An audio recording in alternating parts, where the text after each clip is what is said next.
అందరికీ నమస్కారం. ఈరోజు మనం చాలా ముఖ్యమైన ఆరోగ్య సమస్య గురించి మాట్లాడుకుందాం. అదేమిటంటే అవాస్కులర్ నెక్రోసిస్. సులభంగా చెప్పాలంటే ఏవిఎన్. ఈ వ్యాధి చాలామందికి తెలియదు, కానీ ఇది చాలా తీవ్రమైనదిగా మారవచ్చు. ముఖ్యంగా యువతలో, క్రీడాకారులలో లేదా ఎక్కువ కాలం స్టెరాయిడ్లు తీసుకునే వారిలో ఇది కనిపిస్తుంది. ఈ వీడియోలో మనం ఏవిఎన్ అంటే ఏంటి, ఏవిఎన్ అనేది ఎందుకు వస్తుంది, ఏవిఎన్ వల్ల లక్షణాలేంటి, దాని నిర్ధారణ మరియు చికిత్సల గురించి పూర్తిగా తెలుసుకుందాం. మొదటగా ఏవిఎన్ అంటే ఏమిటి? అవాస్కులర్ నెక్రోసిస్ అంటే ఎముకకు రక్త సరఫరా తగ్గిపోవడం లేదా పూర్తిగా ఆగిపోవడం వల్ల ఆ ఎముక మృతి చెందడం జరుగుతుంది. మన శరీరంలోని ఎముకలకు సజీవ కణాలు అనేవి ఉంటాయి. వీటికి రక్తం ద్వారా ఆక్సిజన్, పోషకాలు అందుతాయి. రక్త ప్రవాహం ఆగిపోయినప్పుడు ఆ భాగంలోని ఎముక మెల్లగా చనిపోతుంది. దీనివలన ఆ ఎముక బలహీనమవుతుంది, క్రమంగా కూలిపోతుంది. ఇది సాధారణంగా హిప్ జాయింట్, తొడ ఎముక గుండ్రపు భాగం అంటే ఫెమరల్ హెడ్లో ఎక్కువగా కనిపిస్తుంది. కానీ ఇది భుజం, మోకాలు, మడమ మరియు చేతి జాయింట్లలో కూడా వచ్చే అవకాశం ఉంటుంది. ఇప్పుడు ఏవిఎన్ ఎందుకు వస్తుందనేది తెలుసుకుందాం. ఎముకకు రక్తం ఎందుకు ఆగిపోతుంది? కొన్ని ప్రధాన కారణాలు ఏంటంటే స్టెరాయిడ్ మందులు ఎక్కువ రోజులు వాడటం. దీర్ఘకాలికంగా స్టెరాయిడ్ వాడకం రక్తనాళాలపై ప్రభావం చూపిస్తుంది. నెంబర్ 2, మద్యం ఎక్కువగా తాగడం. ఇది రక్తనాళాలను కుంచించేస్తుంది, రక్త ప్రవాహం తగ్గుతుంది. నెంబర్ 3, గాయం. ఒక ఎముక విరిగినప్పుడు లేదా జాయింట్ దెబ్బతిన్నప్పుడు రక్త ప్రవాహం ఆగిపోతుంది. అందుకే ఎవరైనా స్టెరాయిడ్లు వాడుతున్నప్పుడు లేదా గాయం తర్వాత నొప్పి తగ్గకపోతే వెంటనే డాక్టర్ని తప్పకుండా సంప్రదించాలి. ఇప్పుడు ఏవిఎన్ లక్షణాలు ఏంటో తెలుసుకుందాం. ఏవిఎన్ ప్రారంభ దశల్లో ఎక్కువగా ఎటువంటి లక్షణాలు కనిపించవు, కానీ రోగం పెరిగే కొద్దీ లక్షణాలు స్పష్టంగా కనిపిస్తాయి. దాంట్లో ప్రధాన లక్షణాలు ఏంటో ఇప్పుడు తెలుసుకుందాం.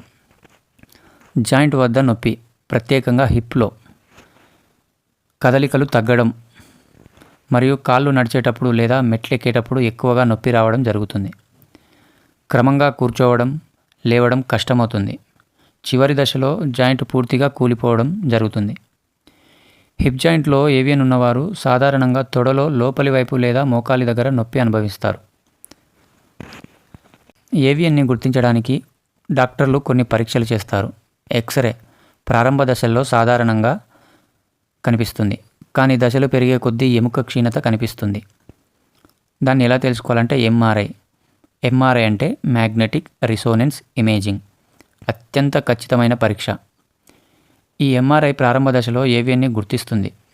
సిటీ స్కాన్ ఎముక దెబ్బతినే పరిస్థితిని చూపుతుంది. బోన్ స్కాన్ రక్త ప్రవాహాన్ని అంచనా వేయడాన్ని ఉపయోగిస్తారు.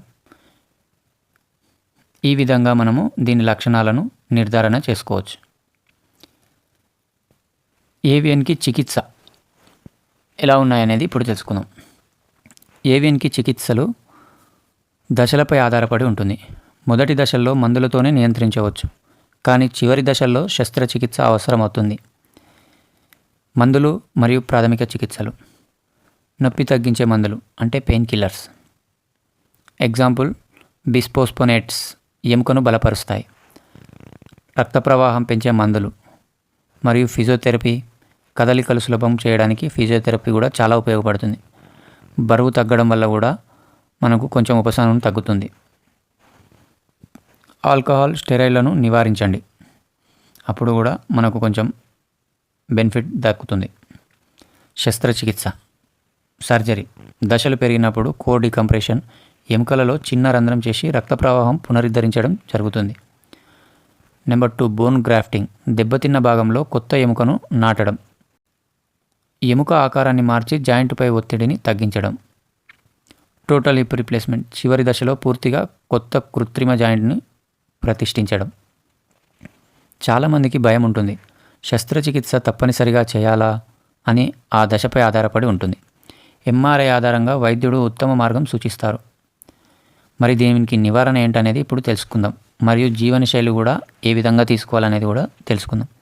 ఏవిఎన్ రాకుండా ఉండేందుకు లేదా మళ్ళీ రాకుండా ఉండేందుకు కొన్ని జాగ్రత్తలు పాటించాలి. స్టెరాయిడ్ మందులు ఎక్కువ రోజులు వాడకండి. మద్యపానం తగ్గించండి, వీలైతే పూర్తిగా మానేయండి. వ్యాయామం చేయండి, బరువును తగ్గించుకోండి. గాయాలు, ఫ్రాక్చర్లు వచ్చిన వెంటనే వైద్య చికిత్సకు వెళ్ళండి.